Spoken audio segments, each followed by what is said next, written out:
أعوذ بالله من الشيطان الرجيم بسم الله الرحمن الرحيم وكأي من دابة لا تحمل رزقها الله يرزقها وإياكم وهو السميع العليم ولئن سألتهم من خلق السماوات والأرض وسخر الشمس والقمر ليقولن الله فأنى يؤفكون الله يبسط الرزق لمن يشاء من عباده ويقدر له إن الله بكل شيء عليم ولئن سألتهم من نزل من السماء ماء فأحيا به الأرض من بعد موتها ليقولن الله قل الحمد لله بل أكثرهم لا يعقلون صدق اللہ العظیم۔ یہ سورۃ العنکبوت کی آیت نمبر 60 سے آیت نمبر 63 تک 4 آیتیں آپ حضرات کے سامنے تلاوت کی گئی ہے۔ گزشتہ کل کے درس میں یہ بات چل رہی تھی کہ اگر کسی مقام پر کسی علاقے میں اگر ایک مسلمان کا ایمان، اس کی جان یا حلال رزق کے مواقع بالکل غیر محفوظ ہو جائے، یقین ہو جائے کہ اب اس جگہ رہنے میں جان محفوظ نہیں ہے، ایمان محفوظ نہیں ہے اور رزق حلال کا کوئی موقع میرے لیے اس جگہ پر نہیں ہے، تو ایسے موقع پر اس مسلمان کی، اس صاحب ایمان کی ذمہ داری ہے کہ وہ کس عمل کو اختیار کر لے؟ ہجرت کے عمل کو۔ ہجرت کا مطلب یہ ہے کہ اس مقام سے کوچ کر جائے، اس جگہ کو چھوڑ دے۔ اور اس بات کو سمجھانے کے لیے اللہ پاک نے جو تعبیر استعمال کی وہ کیا فرمائی؟ یا عبادی الذین آمنوا ان ارضی واسعہ، اے میرے ایمان لانے والے بندو، میری زمین بڑی کشادہ ہے۔ بعض دفعہ انسان ہے نا تعویلات کرتا ہے کہ بھئی کہاں جاؤں گا، یہ سامان کہاں اٹھاؤں گا، کہاں جگہ ملے گی۔ تو ضرورت کے موقع پر انسان اپنی ضرورت پوری کرتا ہے، عیش و عشرت کی طرف تو نہیں جائے گا۔ تو اللہ پاک نے فرمایا دیکھو زمین کشادہ ہے، ہجرت کر لو۔ اس ہجرت کے عمل میں برکت ہے۔ انسان جب حرکت میں رہتا ہے تو اس کی حرکت میں اللہ پاک برکت ڈال لیتے ہیں۔ تو فرمایا اس جگہ کو چھوڑ دو۔ اور گزشتہ کل کے درس میں نے آپ حضرات سے 2 مثالیں اس کی عرض کی، اگر آپ کو یاد ہو، کہ اسی صورتحال میں خود جناب نبی کریم صلی اللہ علیہ وسلم نے ہجرت فرمائی اور مکہ مکرمہ کو چھوڑ کے کہاں تشریف لے آئے؟ مدینہ منورہ۔ ہجرت ہو گئی۔ اور دوسری مثال عرض کی کہ ہم جس ملک میں رہتے ہیں یہ اس کی ایک جیتی جاگتی مثال ہے کہ اس بر صغیر پاک و ہند کو انہی وجوہات اور اسباب کی بنا پر تقسیم کر کے مسلمانوں کی ایک بہت بڑی تعداد نے ہجرت کی اور اپنا گھر بار، رشتہ دار، پڑوس کا سب چیزیں چھوڑ کر ہجرت کر کے پاکستان آ گئے۔ یہ تو ایک کھلی آنکھوں مثال ہے نا۔ اور یہی وجہ ہے کہ آج دنیا کے نقشے پر ایک آزاد اسلامی ملک، باوجود بہت ساری کمزوریوں کے، سب کچھ ہوگا، لیکن اس میں شک نہیں ہے کہ ایک آزاد اسلامی ملک جس کی بہرحال عالم کفر پر ایک رعب اور حیثیت ہے، وہ اللہ پاک کے حکم سے معرض وجود میں آیا۔ ہجرت کے عمل میں ایک برکت ہے، لیکن جب انسان اس ہجرت کے عمل کا ارادہ کرتا ہے تو 2 چیزیں پریشان کرتی ہیں۔ پہلی چیز یہ ہے کہ بھئی یہ تو اپنوں سے جدائی ہو گئی، جن سے 20 30 40 سال کا تعلق تھا، پڑوس رہ گیا، خاندان رہ گیا، دکان رہ گئی، کاروبار رہ گیا، یہ ولادت کی جگہ رہ گئی، اب کیا ہوگا؟ قلبی طور پہ تو انسان جدائی کا غم محسوس کرتا ہے۔ تو تو اس پر اللہ پاک نے فرمایا کہ کل نفس ذائقۃ الموت، کہ انسان دنیا میں کسی جگہ سے بہت جڑا رہے، کب تک جڑا رہے گا؟ بالآخر تو ایک دن اس دنیا سے دائمی ہجرت بھی کرنی ہے نا، چلے جانا ہے۔ تو اس موت کا دھیان اور تصور دل دماغ میں لے آؤ تو کوئی پریشانی نہیں ہوگی۔ لہذا اپنے ایمان کی، جان کی، رزق حلال کی حفاظت کے لیے اگر تمہیں اپنے کئی سالوں کے آبائی علاقے کو چھوڑنا پڑے تو چھوڑ دینا۔ دوسری بات، دوسرا اشکال یہ ہوتا ہے، اور جو آج کل کے زمانے میں زیادہ ہی ہے، کہ بھئی چلتا ہوا کام ہے، چلتا ہوا کاروبار ہے، چلتی ہوئی دکان ہے، چلتا ہوا رزق ہے، پھر جہاں جائیں گے وہاں کیا کریں گے؟ ایک مسئلہ حقیقت تو ہے، اس میں شک نہیں کہ انسان محنت سے ایک حیثیت بناتا ہے، ایک کام بناتا ہے، اور اب اگر اس کو کہا جائے کہ نہیں بھی اب یہاں سے جانا ہے، تو انسان طبعی طور پہ ایک چیز پریشان کرتی ہے کہ بھئی میرے رزق کا، معاش کا، روزگار کا، کمائی کا اب کیا بنے گا، وہاں جا کے کیا کریں گے؟ اور پھر شیطان انسان کو اور زیادہ پریشان کرتا ہے۔ تو اس شبے کا بھی اللہ پاک نے بہت خوبصورت جواب دیا جو آج کی ان آیات میں ہے۔ اگر آپ ترجمے پر غور کریں گے اور غور سے سنیں گے تو وہ اشکال بالکل واضح طور پہ حل ہو جائے گا۔ ان آیات کا ترجمہ ہے وَكَأَيٍّ مِّن دَابَّةٍ لَا تَحْمِلُ رِزْقَهَا، فرمائے کتنے ہی جاندار ایسے ہیں کہ جنہوں نے اپنا رزق اپنے اوپر اٹھایا ہوا نہیں ہے، کہ رزق لے کے گھوم رہے ہر وقت۔ اللہ یرزقها وإیاکم، اللہ پاک ان کو بھی رزق دیتے ہیں، تمہیں بھی رزق دیتے ہیں۔ وَهُوَ السَّمِيعُ الْعَلِيمُ، اور وہی ذات سننے والی بھی ہے اور جاننے والی بھی ہے۔ وَلَئِن سَأَلْتَهُم مَّنْ خَلَقَ السَّمَاوَاتِ وَالْأَرْضَ، اور اگر پھر بھی یہ بات پریشان کرے کہ کھانے پینے کا کیا ہوگا، پر میں اگر آپ ان لوگوں سے پوچھ لیں کہ کس ذات نے آسمانوں اور زمینوں کو پیدا کیا اور کس ذات نے سورج اور چاند کو اپنے کام میں لگایا، لَيَقُولُنَّ اللَّهُ، تو یہ لوگ ضرور بھی ضرور کہیں گے کہ اللہ پاک۔ ان ساری باتوں پر ایمان ہے۔ فَأَنَّا يُؤْفَكُونَ، تو پھر کہاں پھرے جا رہے؟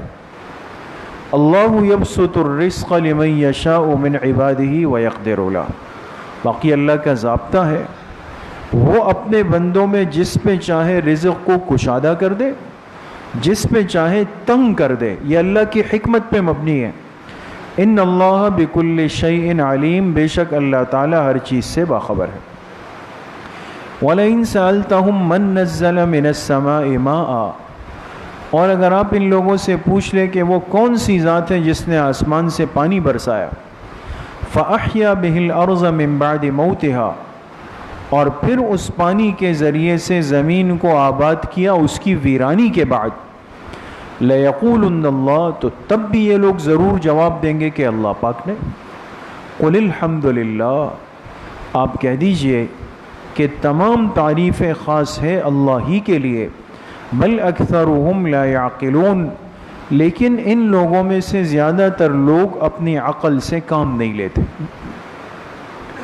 یہ 4 آیتیں ہیں، اور ان 4 آیتوں میں اللہ پاک نے ہر صاحب ایمان کے اس شبے کو دور کر دیا کہ اگر کسی مجبوری اور ضرورت کی وجہ سے انسان کو اپنا علاقہ اور گھر بار اور کاروبار چھوڑنا پڑے تو رزق کے اسباب کا کیا بنے گا؟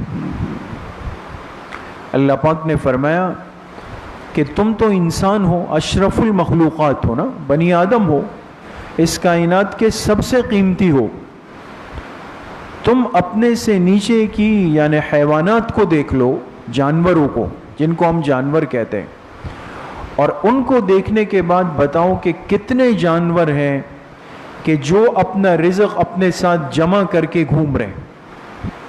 کوئی بھی نہیں ہے نا کہ جو اپنا رزق جمع کر کے گھوم رہا ہے، اٹھا کے گھوم رہا ہے، نہیں۔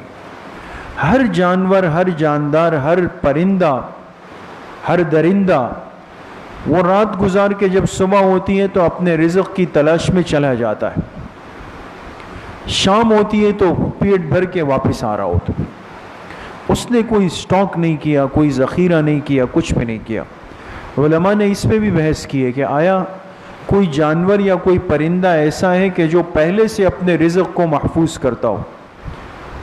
تو ایک چیز پر تو اتفاق کیا کہ وہ کئی روایات سے کہ وہ چیونٹی ہے، چونکہ وہ بہت کمزور مخلوق ہے، تو اللہ پاک نے اس کو یہ شعور دیا ہوا ہے کہ چیونٹی پوری گرمی کے موسم میں اپنا رزق جمع کر کے اپنے بل میں لا کے رکھتی ہے، اس لیے کہ یہ سردی کو برداشت نہیں کر سکتے، مر جائے گی، تو سردیوں کا پورا موسم یہ اپنے بل میں گزارتی ہے۔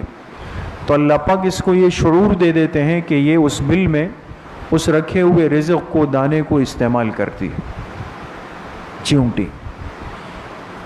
دوسرا کہا گیا ہے، لفظ آیا ہے روایت میں عق عق، عق عق کہتے ہیں کوے کو، کوا سمجھتے ہیں نا دوست؟ اب کوے کے بارے میں بھی بعض علماء نے لکھا کہ یہ پرندہ جو ہے یہ ان میں سے ہے کہ جو اپنے لیے کھانے پینے کے اسباب تلاش کر کے جمع کرتا ہے، لیکن انہی علماء نے ایک عجیب بات یہ بھی لکھی کہ یہ پرندہ جمع تو کرتا ہے لیکن پھر اس کو اللہ پاک نے اتنا ادراک نہیں دیا، لہٰذا یہ جہاں رکھ دیتا ہے تو وہاں سے اڑنے کے بعد بھول جاتا ہے کہ وہ کہاں رکھا تھا میں۔ یہ بھی اللہ کی ایک شان ہے، پھر نئے رزق کے تلاش میں نکل جاتا۔ تو اتنی حیوانات اور اتنے مخلوق جو دنیا میں گھوم رہی ہے جو رزق کو تلاش کرتے ہیں، کسی نے اپنا رزق سٹور نہیں کیا، سٹاک نہیں کیا، اپنے لیے جمع نہیں کیا، بلکہ ان کا اللہ پر یقین اتنا زیادہ ہے کہ ہم صبح نکلیں گے تو شام کو پیٹ بھرا ہوا ہو۔ اسی لیے حدیث پاک میں جناب نبی کریم صلی اللہ علیہ وسلم نے فرمایا، اگر تمہارا ایمان ان پرندوں کی طرح ہو جائے، ان پرندوں کی طرح ہو جائے جو صبح نکلتے ہیں تو خالی پیٹ لیکن شام کو آتے ہیں بھرا ہوا پیٹ، اگر تم اتنا ایمان بھی رکھ لو ان پرندوں کی طرح تو تمہیں تمہارا رزق ضرور پہنچ کے رہے گا، کوئی محروم نہیں رہے گا۔ تو مقصد یہ کہ ہم اتنے آج کمزور ہیں کہ ان پرندوں کے برابر بھی ایمان نہیں۔ آج بیٹھ کر اگلے مہینے نے پریشان کیا ہوا ہے کہ پتہ نہیں کیا ہوگا، پتہ نہیں معیشت کہاں۔ آج تو سب سے بڑی ٹینشن یہ ہو گئی نا، لگ گئی، جوڑ دی گئی، ہر محفل، ہر مجلس، مسجد، کہیں بھی چلے جائیں، ہر جگہ پر ہمارا جو بہترین موضوع اور ٹاپک ہے وہ یہ کہ ملک کے معاشی حالات کہاں پہ آئے ہیں، کیا ہوگا کیا نہیں ہوگا۔ ایک عجیب سے ایک کھیل تماشے میں ہمیں لگا دیا گیا ہے دوست۔ پہلے لوگ کہتے رہے بس یہ ایک مصیبت ہے، یہ ٹل جائے تو پھر سب ایسا لگتا تھا کہ پھر جنت کی نہروں میں ہم ہوں، اور اب وہ ہٹ گئے، دوسرے آ گئے تو اب کچھ اور کہانی ہے۔ یعنی رونا پہلے بھی تھا، رونا اب بھی ہے۔ یہ تو ہمارا ایک قومی مزاج ہے دوستو۔ اگر ہم کبھی یہ سوچیں نا کہ کوئی وقت آئے گا اور ہم ہنس جائیں گے، خوش ہو جائیں گے، یہ نہیں ہو سکتا۔ ایک مجموعی مزاج ہے ہمارا، ہم خوش نہیں ہو سکتے۔ اس کی وجہ یہ کہ اللہ پاک کی ذات سے، اللہ پر توکل سے دوری ہو چکی ہے بہت سے، اور حرص، دنیا کی ہوس، زرپرستی اتنی غالب ہے کہ ہر انسان اپنے دائرہ کار میں رہتے ہوئے کوشش یہ کرتا ہے کہ میں اپنے لیے کئی سالوں کی ایک پہلے کی پلاننگ بنا کر جمع کر لوں اور اس کے نقصانات سے آگاہ نہیں۔ اس لیے حدیث پاک میں کیا فرمایا؟ المحتکر ملعون والجالب مرزوق۔ یہ بڑی اہم حدیث ہے دوستو، اور آج کل کے حالات پر منطبق ہے، فٹ ہو رہی ہے۔ یہ جو آج کا ہمارا مزاج ہے نا، اندازہ ہے کہ 15 دن بعد فلاں چیز مہنگی ہوگی، اس کا اثر کھانے پینے کی اشیاء پر پڑے گا۔ ہم کتنے یعنی اخلاقی طور پہ گرے ہوئے ہیں، ہر طبقہ، کوئی خاص نہیں کہ میں کہوں کہ فلاں ہیں اور فلاں نہیں، ہر انسان۔ یہ اخلاقی پستی ہے دوستو۔ حالانکہ میں دیکھ رہا ہوں کہ لوگ کتنے پریشان ہیں، سب کچھ ہے، لیکن میں نے ایک اندازہ لگایا کہ بھئی چونکہ رات 12 بجے کے بعد ان چیزوں کے ریٹ بڑھ سکتے ہیں. چلو بھائی آج سارا دن جو ہے اسٹاک کرنا شروع کرو, اسٹور کرنا شروع کر دو. تیل اسٹور کر دیا, گھی اسٹور کر دیا, چینی اسٹور کر دی, سب چیزیں اسٹور کر کے چھپا لی. اب خریدار آ رہا ہے, کہا کہ بھائی دیکھ نہیں رہے وہ پیٹرول آسمان پہ, ہمارے پاس تو نہیں ہے. اب پرانی قیمت پر ایک چیز خرید کر کے اسٹور کر رہے ہیں تاکہ 12 بجے ریٹ بڑھیں گے تو پرانی قیمت پر خریدی ہوئی چیز نئی رائج قیمت پر بیچ دوں گا, 10-12 روپے کما لوں گا, واہ واہ ہو جائے گا. تو ایک ضرورت مند طبقے کی مشکل سے ایک میں نے فائدہ اٹھایا. یہ احتکار ہے دوستو, بہت غور کیجئے گا. اس کو احتکار, ذخیرہ اندوزی کہتے ہیں, اسٹور کرنا. اس نیت سے اگر کوئی شخص کوئی چیز جمع کر رہا ہے کہ بھئی اب میں کچھ دنوں کے بعد کچھ ہونے والا ہے, جیسے آج کل کی بدلتی ہوئی صورتحال ہے, تو لہٰذا جمع کر لو اور پھر کل اس سے پرسوں بھرپور فائدہ اٹھائیں گے اس سے. تو حدیث پاک میں آپ علیہ الصلوۃ والسلام نے فرمایا جو آدمی اپنی ذات کو دیکھتے ہوئے احتکار کرے گا, چیزوں کو جمع کرے گا, تو اس کے مال پہ اللہ پاک کی لعنت برس جاتی. المحتکر ملعون, اور آگے کیا فرمایا, والجالب مرزوق, والجالب مرزوق. لیکن سمجھ نہیں آ رہی بات. جالب کون ہے؟ جلب کہتے ہیں کسی چیز کو کھینچ کر لانا, کھینچ کر لانا. اور یہ عربی زبان میں استعمال ہوتا ہے, چونکہ آپ نے دیکھا ہوگا خاص طور پہ جو بزرگ حضرات ہیں, اب تو ہر چیز گاڑی میں جا رہی ہے, وہ پہلے کوئی بورے اٹھانے ہیں, سامان اٹھانے ہیں, تو مزدور اس کو کھینچ کے لاتے تھے, کھینچ کے مارکیٹ میں لا رہے ہیں, کوئی گدھے پر رکھ کر, کوئی کندھے پر رکھ کر, ایک کھینچنے کا عمل ہوتا تھا. اس کھینچ کر چیز کے لانے کو عربی میں جلب کہتے ہیں, جلب. حضور علیہ الصلوۃ والسلام نے کیا فرمایا, جو آدمی جالب بن جائے, کیا مطلب, کھانے پینے کی چیزیں, ضروریات کی چیزوں کو بجائے رکھنے کے کھینچ کر بازار میں لے آئے. کیوں لائے؟ تاکہ لوگ خرید لیں. اسٹور نہیں کر رہا, اسٹاک نہیں کر رہا, ذخیرہ اندوزی نہیں کر رہا, بلکہ خرید لیا, تھوڑا نفع رکھ کے لا کے بازار میں بیچ رہا ہے. تو اس آدمی کا کیا معاملہ ہے؟ فرمایا مرزوقن, اس کو اللہ کی طرف سے رزق دیا جائے گا. اب اس حدیث پر ایمان کس دن آئے گا دوستو؟ اس پر ایمان نہیں, اس لیے کہ آنکھ کے دیکھے ہوئے پر ایمان ہے, دنیا کے اسباب پر ایمان ہے, مادیت کی باتوں پہ آج یقین ہے, اللہ کے پاک پیغمبر کے ارشادات پہ نہیں ہے. انسان حریص ہو گیا. تو انسان اپنی ضرورت پورا کرنے کے لیے دوسروں کی ضرورت کا گلا گھونٹ دیتا ہے. اب یہ جمعے کے دن بھی میں نے کل بات عرض کی کہ اتنے بڑے بڑے حادثات کیوں ایک دم شروع ہو گئے ہمارے شہر میں. پہلے جو چیزیں برسوں میں ہوتی تھی, اب ہر 1 مہینے بعد, 2 مہینے بعد کتنے بڑے بڑے حادثات ہو رہے ہیں. بڑے بڑے معاش کے سلسلے, بھائی جل گئے, کوئی عمارت گر گئی, یہ کیا ہو رہا ہے؟ ہر انسان اتنا حریص ہے, وہ ذخیرہ اندوزی میں لگا ہوا ہے, احتکار کر رہا ہے. چلو بھائی اپنے بنائے ہوئے اسٹور بھرتے چلے جاؤ, بھرتے چلے جاؤ, اس لیے کہ نئے فیصلے ہو رہے ہیں, کل خوب کما لیں گے اس میں. یہ کمائی, پھر یہ کمائی ہو گئی دوستوں. وہ جو کچھ ہوتا ہے وہ سب اللہ پاک کا تو ضابطہ ہے, نظام ہے. اگر انسانوں کی ضرورت کی چیزوں کو انسان روکنا شروع کرے گا, اللہ پاک کیسے اس کے رزق کو کھولیں گے؟ وہ بھی ضرور بند ہو جائے گا.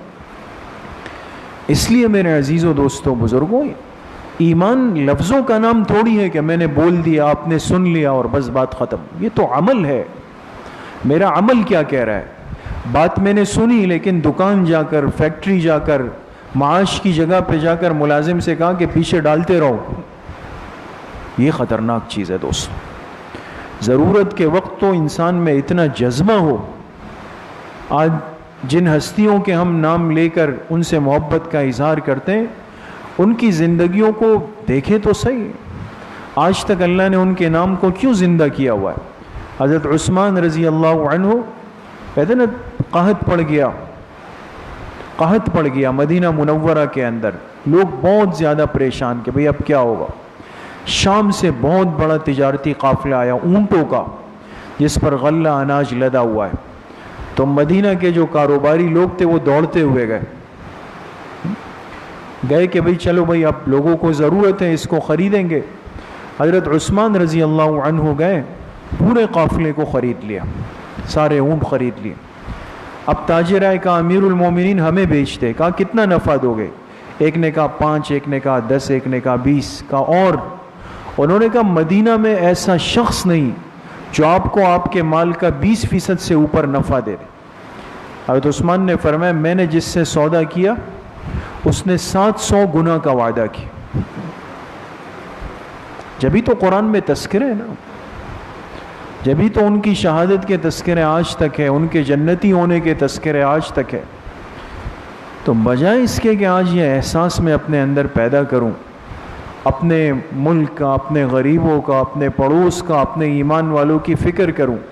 بھئی لوگ پریشان ہیں، میں کتنا حصہ ڈال سکتا ہوں؟ سارا دن میں نے کما لیا، چلو بھئی دکان بند ہونے میں آدھا گھنٹہ باقی ہے، آپ اس چیز کی قیمت سستی کر لیں. دوستو اتنا تو کر سکتے ہیں کہ روز 10 ایسے گھرانے ہو کہ جہاں میری دکان کا دودھ، میرے دکان کا راشن، میری دکان کی چیزیں، وہ میں اپنا حصہ ڈال کے ان کو سستا دے دوں.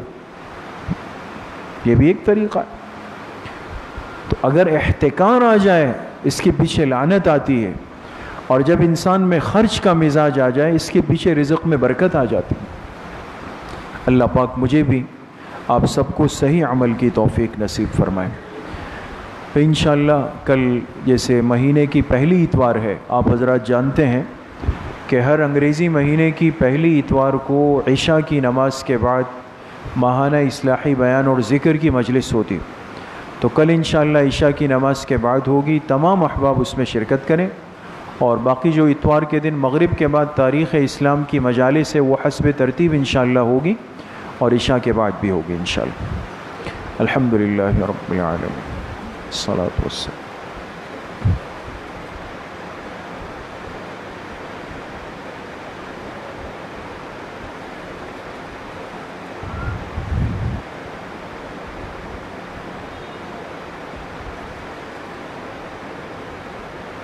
وصلی اللہ وسلم علی نبینا محمد وآلہ واصحابہ اجمعین برحمتہ.